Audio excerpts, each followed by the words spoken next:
Good morning, afternoon, evening, everyone, wherever you are watching this. Haven't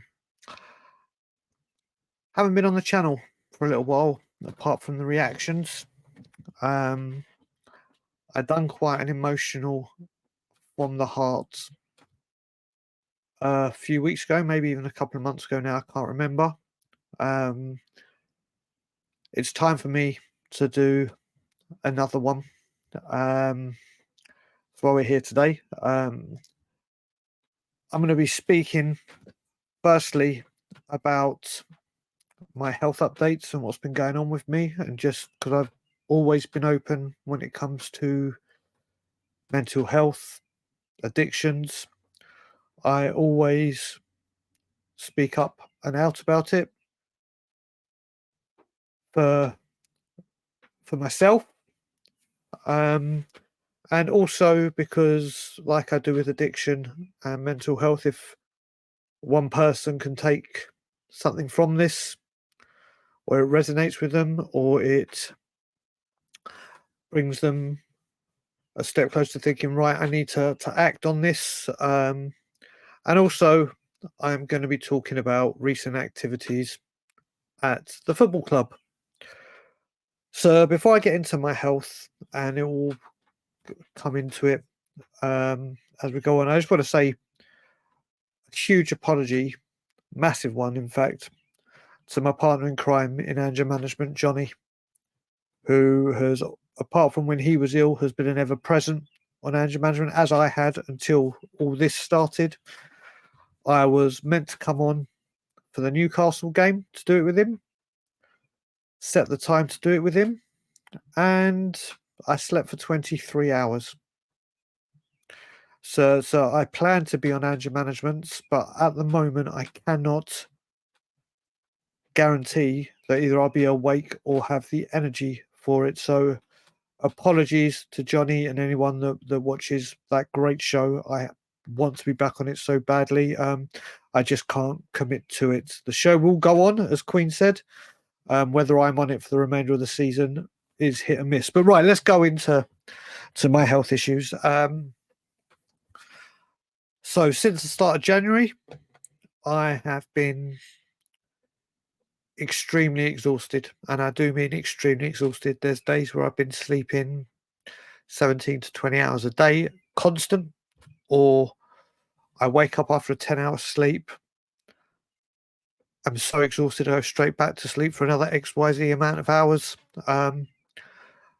Walk into the bathroom is like running a marathon, no energy. I've had severe pain in my upper legs and lower back. I've had blood tests for everything, or pretty much everything, like the normal, like anemia, anemic, vitamin deficiencies, you name it. And thankfully, in a way, they've all come back as negative.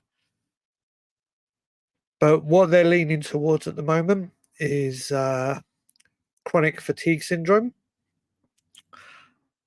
But what's been alarming recently, and it's getting very concerning, is I've had really bad memory loss. Really bad. So much so that I get asked a question or asked to do something, or in a general conversation with anyone, and within 5 seconds, I'm totally forgetting that we've had a conversation, or if you've asked me to do something, or or called my name. No recollection that it's happening.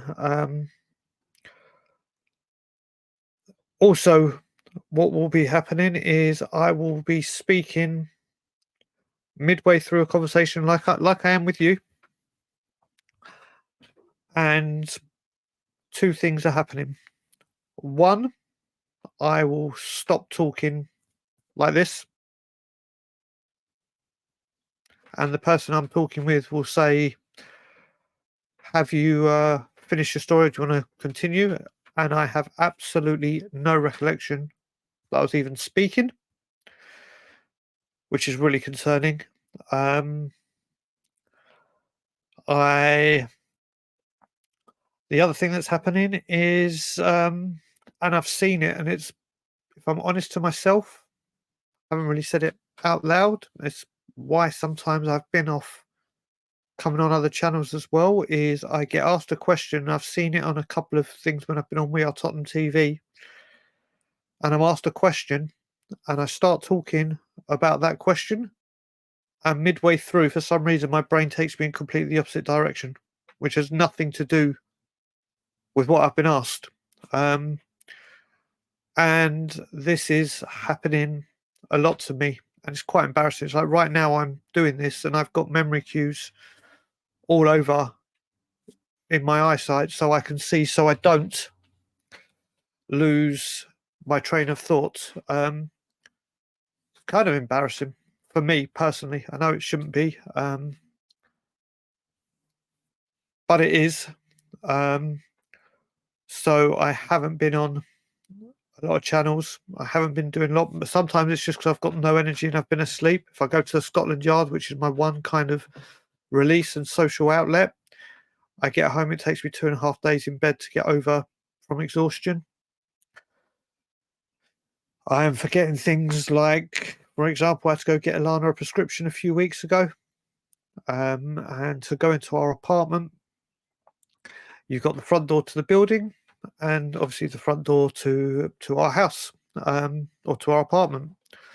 And I've put the keys in the front door, got all the way upstairs, realised that I must have left the keys in the door downstairs, gone downstairs to pick up the keys, checked for the mail, gone back upstairs, realised there's no what I realised went down for the keys. It took me 4 trips up and down the stairs to remember the keys, and on the 4th time, I only remembered because I had to say keys, keys, keys, keys, keys down every single step. Um, Yesterday was sorry, there's more to it. So, as people will know, and I've said it quite openly on social media, on WhatsApps, and on the channels, I've had to have a CT scan for my nose. As you can tell, it's extremely crooked. But not just that, the CT scan results came back. I've basically got cysts in my sinuses. There is a wall in your nose that behind your nose that separates your nostrils. So it does 50% of the work each nostril. Mine has gone over to 90%, 10%. So my left nostril is doing 90% of the work my nose should be doing, which is affecting my breathing.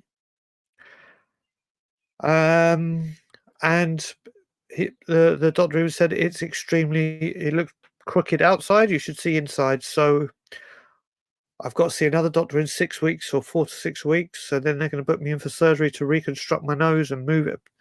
That's that. I've got sleep apnea. I've had to get a CPAP machine because I suffer, not majorly, but they're saying that this has it's not why you're sleeping for so long, or you're like at this one doesn't counteract the other, or if that's the right terminology. So I had that on Friday, and then yesterday was quite a I don't even quite a concerning day. I had to go to a magical place called the Chronic Disease Clinic. I saw a very, very good doctor, who is very concerned with the memory, and asked me how many cigarettes do I smoke. I was like, haven't for 2 years, but I do vape. Fine. How much alcohol do you drink? I said, July will be 16 years sober for me from drink. And he said, so what did the scan say when you stopped drinking? And I said, what do you mean, what scan? I said, well, listen, I had my internal, my liver, my kidneys, got all the results for that. He goes, yeah, well, what about neurological? It's like, never tested. It's like, what are you talking about? He said, alcohol damage can really affect the brain. Not straight away or in the long term. I said, never once checked. And he was highly alarmed at that. Highly alarmed. So if anyone is a recovering alcoholic and they've had, when they went to rehab or whatever method they went through, if they tested your internal organs and they haven't tested, maybe it's different in Canada to England. But anyway, he said that may not be it, but the memory thing that you're going through is a concern. So I'm now booked in for a CT scan, see a neurologist, loads more tests, and I'm seeing the family doctor today. So if I'm going through this today and I pause or lose my train of thought, I apologize. As I said, I'm always open about this, and it's not because I want sympathy. It's not because I want attention. It's because, like with mental health and addiction, it's awareness, and maybe people are going through similar things I'm going through and haven't dealt with it. This whole thing started. The exhaustion came in January, but this whole kind of spiraling health issues all started with me checking out for my nose, and I had a pain in my heart in January. No, before Christmas. And I had to go test on my heart and everything. And like they've said before, when you get a toothache and it could become something more, if you've got anything, and it's been nagging you for a while, and you think, it's nothing, please don't hold back, because you never know. But what I do want to say before we get onto the Tottenham stuff is I'm very, very thankful. I'm very, very lucky to have the most incredible wife.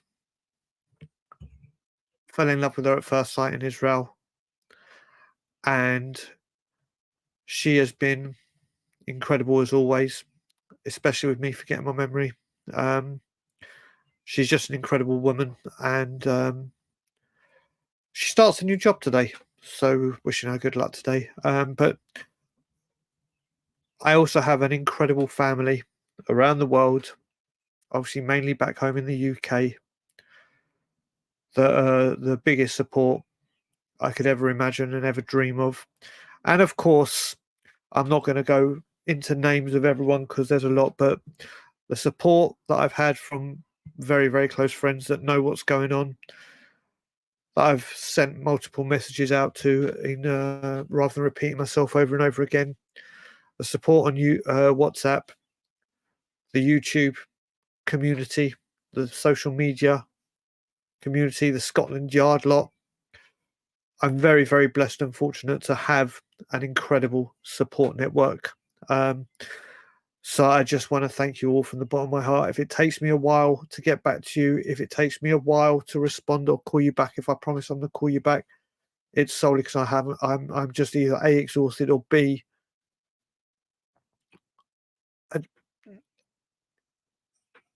I just can't. That's right. See, it's embarrassing. I just can't remember. But thank you. And like I said, I always plan to be open with this. So long road ahead. The only salvation I do really have at the moment is when I am awake and do have the energy to be invited onto shows and be able to talk, because apart from that, I'm in bed. That's literally it. But now let's get on to Tottenham. Tottenham Hotspur, and I'm not going to speak about North London Derby. I'm not going to speak about Ange Postecoglou and the rest of the season. I just want to talk about, you got it, the again, from the heart, where I speak. People may say, oh, he's ready to go on another Levy out rant. wouldn't say it's a Levy out rant, but it's all got to do with Levy. And the way we move forward. How am I going to tackle this first? What have I got on my memory book? Yeah, let's talk about things I've seen recently on social media.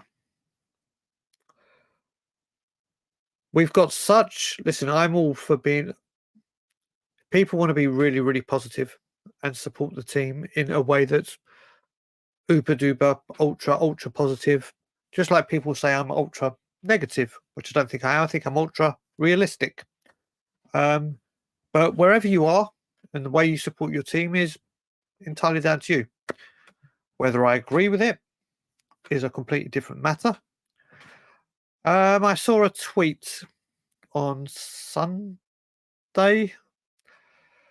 where people were having a discussion about, I can't remember what the discussion was about in all honesty, but the tweet that came up was, in the last 10 years, Spurs have been incredible.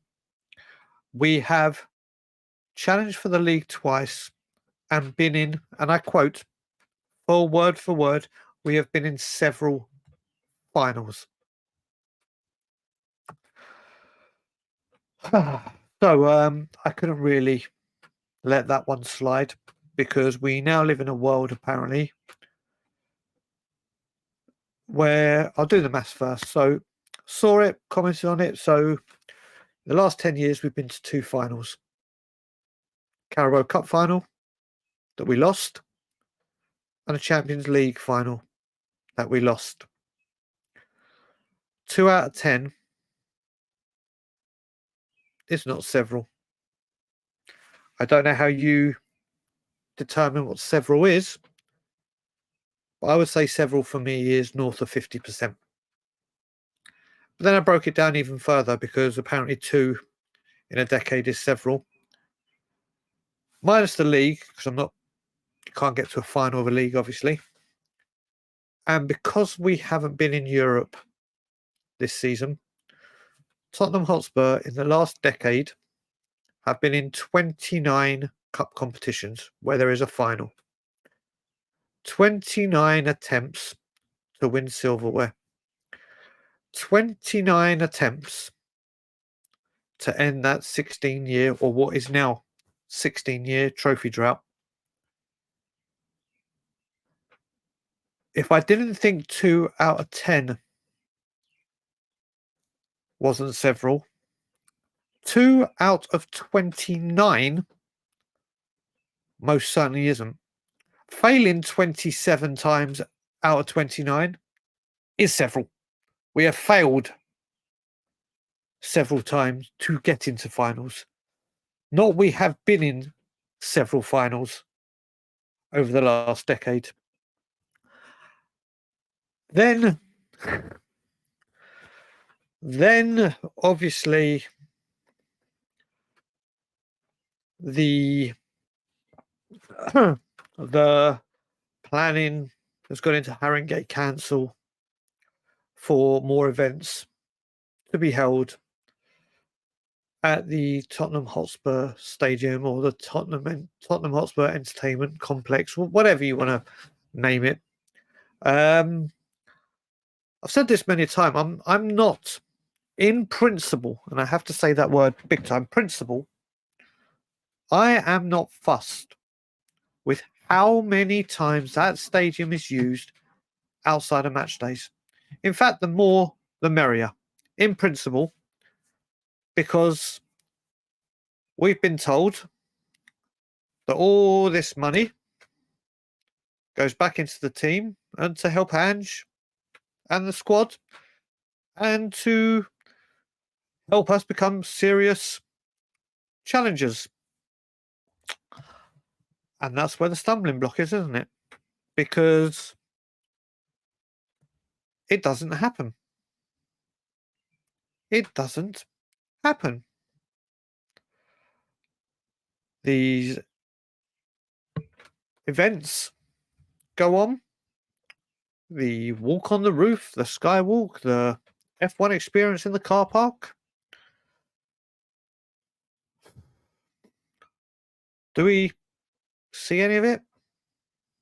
Do we attract the game changers? Like Dele Alli said, and that's the important thing that Dele said. Those 2 years with Poch that we were flying, the team felt that just 1 or 2 or 3 game changers, like, whoa, this guy, that's what we no, no. And do I see it happening this summer? No, I don't. No, I don't. Um, and 250 million has been branded about as the transfer kitty. We get told this time and time again. You look at it. Well, I took pelters, and I mean pelters, on channels that I went on and said, we're not ready for Champions League. I want Europa League, and I want us to use fringe and youth players. In fact, I only said youth players, and someone mentioned to me use the fringe players as well. So the first team can be fit and ready to challenge domestic cups and the Premier League push that Ange wants to go for. And I took absolute pelters for it, because I was saying we can only play. We're struggling to play 1 game a week. We don't have the strength in depth, and I can't see us. What's the point of being in the Champions League because of the money?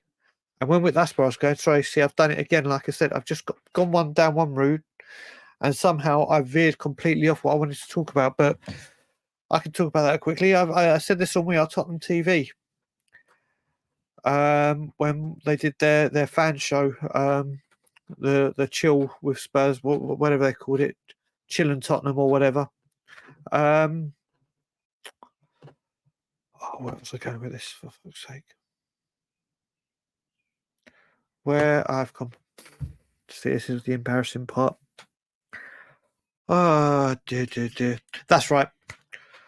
So when we've been in the Champions League, and apparently we attract better players and more players will want to come, in that whole time, the only 2 players that we've brought into this football club that you would say, wow, Champions League elect, they are game changers, they are quality, was Rafa van der Vaart, and he was just at his peak on the way down, and even Perisic, who was certainly on the way down, and certainly we saw defensively couldn't handle it, and he was a free, which, fair play, his contract ran out. That's Conte wanted him, we got him.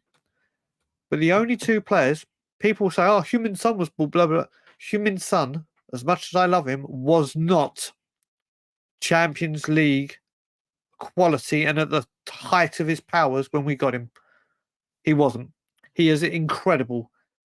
He has been an incredible servant. He is a lethal finisher. He is brilliant.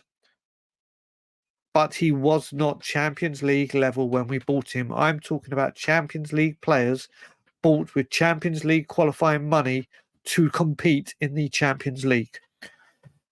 And we haven't done it. And I don't expect us to do it this season either, Champions League or not. But we have this 250 million bonanza. We had 150 million bonanza. We didn't spend it all. And we spent it on multiple, quantity over quality, as I always say. And now we're hearing 250 million, which will also involve, people won't realise, or people won't like to admit, they think we got bang on 250 million. I'm telling you now, that figure is right, and it may be right, it may be wildly inaccurate. That's including their contracts. So if we buy a player for 50 million, just for example, we won't have 200 million left. If it's 250, we'll have 200, then minus whatever their contract is for the amount of time it is. And it's season ticket renewal time, so these names are coming out of the woodwork. And so apparently we've got 250 million pounds to spend. This window is going to be different. And it looks like Timo Werner, whether you like him, hate him, want him, don't want him, that's not I'm not talking about what he brings to the team. I'm talking about apparently there's a £15 million or 17 million euros option to buy in the contract, but we're trying to extend it for another year on loan. Now I look at it, could this be it gives us another year to evaluate him? Or could it be we want to kick the can down the road again? Or who knows? And if Werner comes in or stays, if there's not another elite winger or a high standard winger brought in, it's pathetic. Pathetic. He's a squad player / could be first team if he really upped his game. He is not a Van de Ven, bang, you're in. He is not a Romero, bang. He is not a Madison who needs to up his game big time, but I'm not getting into all that. But this 250 million and defence, we're linked with a guy from Luton Town who just so happens to be free. Tosin Adarabioyo, who I really, really, really rate and was mentioning him last summer with Johnny. But again, free. Fair play. He's free. His contract's run out. But he's a right-sided defender when we need left. And the perfect one to sum everything up on what I was going on about is left centre-back, Lloyd Kelly. And this goes to show what happens amongst the fan base and amongst this club and what the club peddle out or what ITKs peddle out and think that people like myself don't store it ready. So we were going for him all summer window apparently, but we pulled out because we were concerned about his injury record. I went on various channels and put on Twitter, I am fluent in Levy. This isn't to do with his injuries, because why have we been after him all summer and then pulled out at the final minute? It's because he cost a big chunk of change at the time, and he'll be available on a free at the end of the season. My God, the response I got. Oh, no, Brian, you're off on it again. You're blaming Levy. We don't want another player with our injury record. We don't need another player with that bad injury record. Blah, blah, blah, blah, blah. Spurs have done the right thing. So, all right, you want to go down the injury route. You want to play the injury card, and we don't need injury-prone players. Van der Ven's picked up a few injuries, unfortunately, but because something else I always say, overplayed and undervalued. When I say undervalued, I don't talk about their wages. I talk about player welfare. If we have a dynamite player, you play non-stop. We won't have and it's happened with the Destiny. It's happened with Porro, Van der Ven. We play them through the pain. But going back to Lloyd Kelly, how was I took, and I said it's got nothing to do with his injuries. It's got to do with his cost and the final 12 months of his contract. We'll be back in from the summer and probably get him.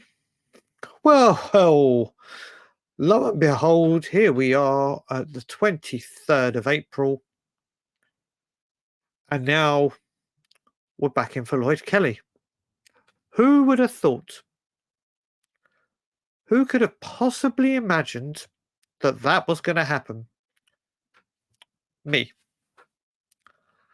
And I say it, whether people want to agree with me or not, whether people like how I say and what I say, down to you, take it or leave it. But when it turns out to be right, these people don't come back and say, oh, do you know what, Brian, you were right. Or fair play. Some people do. I'll give them credit. Some people do. When I've got things wrong, I'll be the first to put my hand up. For example, when I said I am judging the January transfer window solely on players coming in quickly. That's it. If we do that, that's a huge step forward from the last 2, 3, 4 years, and I would say Kulusevski and Bentancur panicked and pushed through right at the end. And obviously Pedro Porro that went on for 31 days and almost collapsed but got done. Straight away I went and said, you know what, well done, club. Well done, you got it. Especially for this January. I put well done, board. I said I'm judging it on speed, and you acted quickly. Or much quicker than you have done before. I will put my hand up. I want to be proven wrong. But this 200, whatever the number is, and the events that are going on, and everything that's going on, we are now linked with Werner extending his loan and 3 free transfers at centre back. Simeon said it best. And I pissed myself. And whenever I speak to Simeon, I mention it. He said on an update, when we go for as soon as a club's in financial difficulty, or they look like they're getting relegated or available on a free, we circle round like sharks, and you can hear the Jaws music. Yeah, and it's so true. It's so true, and that's that bit on transfers. Now, the final thing I want to talk about, which I've had a field day with, and so have many others, the Spurs social media, especially Twitter, X, whatever you want to call it. I don't know what is happening. I don't know who is. Beginning of the season, signing players, Ange Ball, everything was fantastic. So they had really upped their game. So yesterday, I'm just sitting there scrolling through, and I come across a Spurs official post. Now, in the midst of a North London derby coming up, after a 4-0 defeat to Newcastle, after our style of play being questioned, the banter that comes our way from other fans, and we totally deserve it, totally and utterly. I'm one, if you give it, you got to be able to take it. I give as good as I get, and people get as good as they give. Tottenham Hotspur tweeted,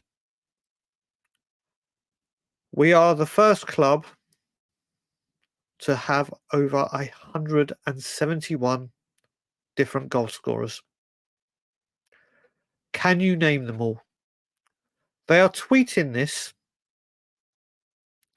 like it's some kind of incredible achievement.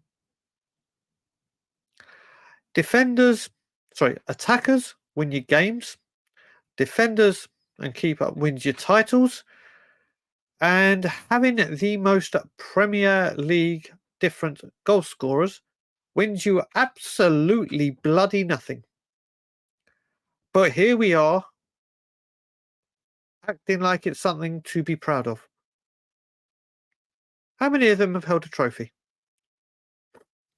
Well, we know that, because it's only the players that won the Carabao Cup in 1999 and 2008. But I'm only going to use 2008 because that's the only trophy under Levy. But if we use it's the Premier League, so I'll include the Sugar Days. 99 and 2008. So let's say 30 players? 30 of that 171 have lifted a trophy. But we parade this, and they've taken a fair few. I mean, the comments are laughable. Some people are actually going, "Oh, this is incredible, brilliant. This is what we've become." Who cares about trophies? Who cares about glory? when you're out with your friends, your family that may support other teams, we've won the league, we've won the FA Cup recently, we've won the Carabao Cup, we've done well in Europe, blah, blah, blah, blah, blah. Trophies, trophies, trophies, trophies, trophies. Yeah, but have you had 171 different goal scorers in the Premier League? What is this? How is this even? It's a joke. We're also the team that has lost the most points from being 1-0 up in Premier League history.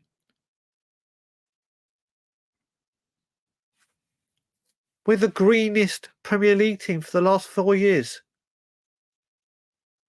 They own these things like a badge of honour. I just don't understand what is happening and how things are acceptable. This is what we've become. This is what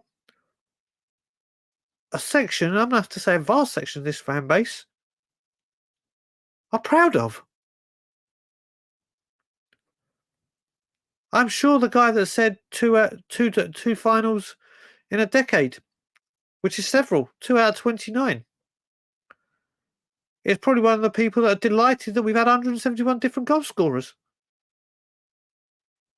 Why do we have to have a big song and dance about these absolutely ridiculous, pointless, quite frankly embarrassing stats? Why?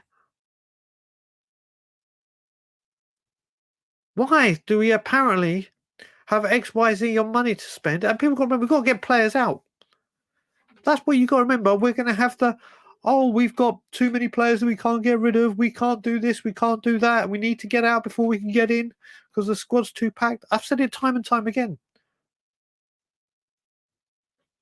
We have 15 or so good players that can play first team football, and the rest are just squad filler. We'll send them out on loan because no one will buy them. We won't cancel their contracts because it means spending money. Arsenal, Ozil and Aubameyang, bang, off you go out. 350 grand a week. Manager wants you out, bang on.